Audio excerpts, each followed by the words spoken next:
Hello and welcome back to Foos Entertainment. This time for my review of, give me a second here. Yeah. 2017's Underworld Blood Wars.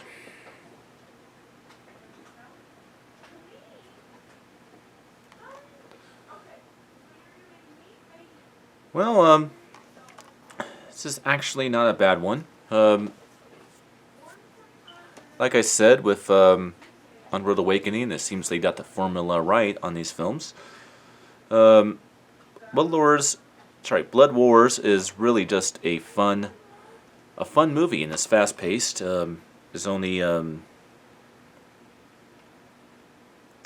my stuff so small on this thing. I think it's like an hour and 35 minutes. Not long at all. Well, like I said, an hour and 30 something minutes. It's like 95 minutes long, which is pretty fast paced. The last film was like 1 hour and 20 something minutes long. So it seems that doing the Underworld films with more of a faster pace and not taking too much executional time makes the films far more enjoyable. Now, I did see Underworld Blood Wars in 3D when I went to the cinemas in 2017, and it's a shame that Sony Pictures Home Entertainment did not give us a 3D version of this movie because the 3D was pretty good. This is all you can get, except of course if you want to go for the 4K version of the film. But the one thing you need to know about the Underworld films is they were never intended to be in 4K. Same goes to the Resident Evil films. It is strict to say I will not be replacing my Resident Evil collection with the 4K versions, especially at the price they're probably going to charge for it. Just don't think it's worth it, especially with 4 and 5 being so great in 3D. Well, plot of the movie.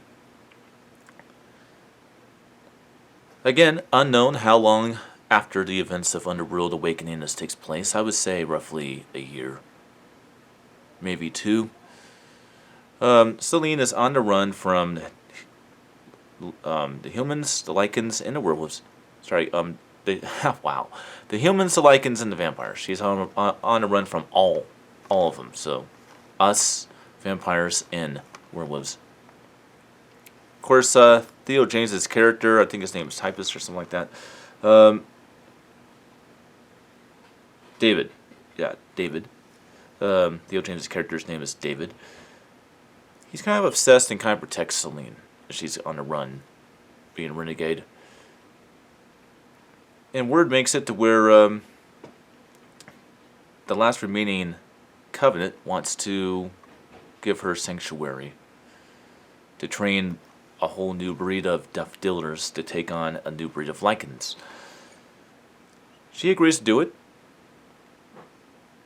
just to be double-crossed, because it seems that the newly acquitted elder of the Covenant wants to become more powerful by harvesting Selene's blood so she can walk in the sunlight. I've had that mentioned before. The blood of Alexander Corvinus, the original immortal, gave Selene special powers and abilities to be stronger and faster and more powerful than a regular vampire, but also be able to walk in the sunlight. I've had that mentioned that before. David's father, Thomas, played by Charles Dance. Yeah, I got his name right this time. I will apologize for calling him Charles Day in the Underworld Awakening review. His name's Charles Dance. But he's still the same actor. The one that played the villain in Last Action Hero, played the love interest for Sigourney Weaver's character in Alien 3, and played the villain in Godzilla King of the Monsters for Warner Brothers and Legendary in 2019. Or 2018, I forget. Yeah, great actor. Sacrificed himself so that David and Selene can escape, and they go to safety and pretty much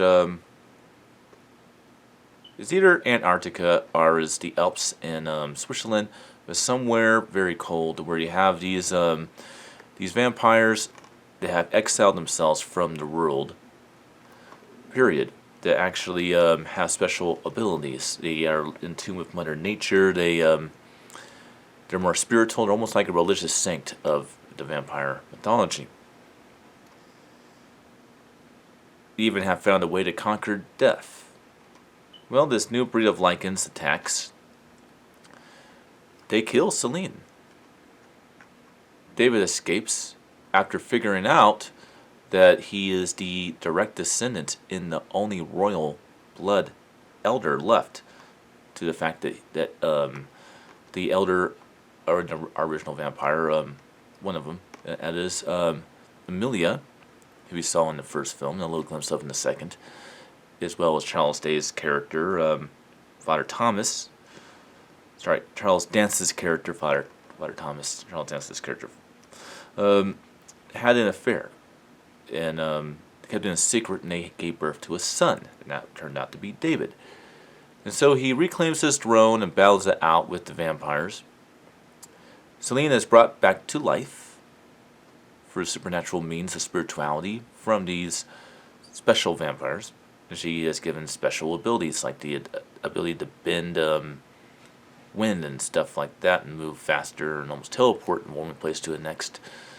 She comes to their aid at the height of the battle and finds out the fate of Michael. It seems that this new breed of werewolves are as powerful as they are because they were harvesting Michael's blood, and Michael is long dead.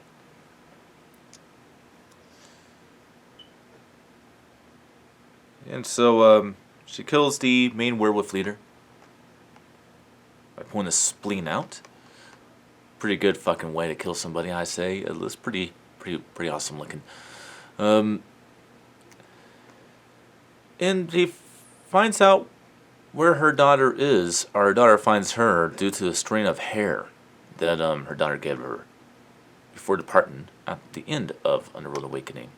Or the events of the end of Underworld Awakening to the beginning events of Underworld Blood Wars. They finally do reunite, but that's all we see. They don't see anything else that happens. And due to this film coming out in 2017 and now being 2020, what fate Underworld? Will we get a final movie that kind of ties everything together and ends the story, or will we be left in the wind?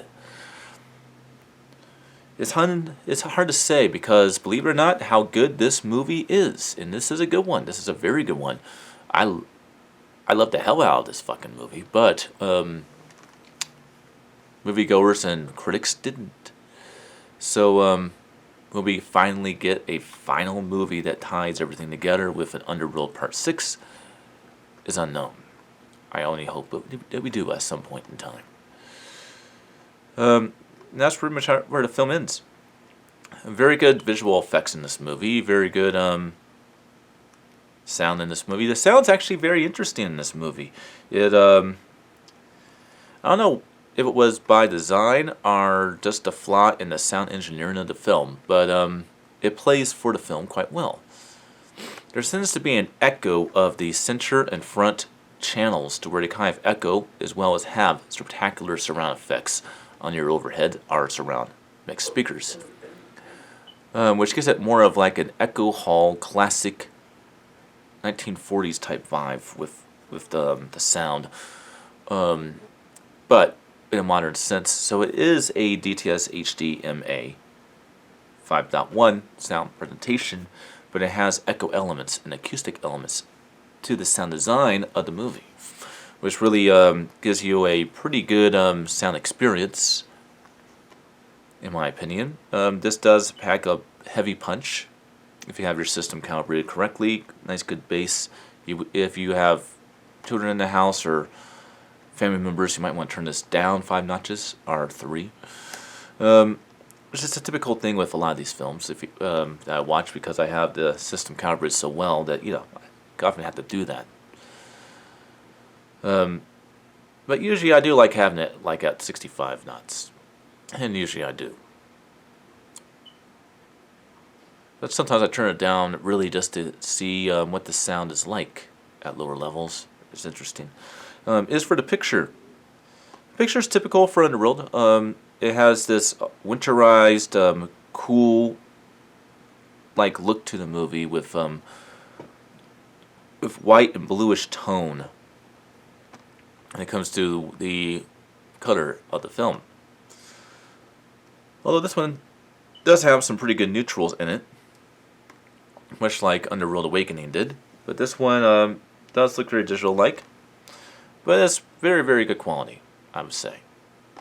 Very good quality, indeed.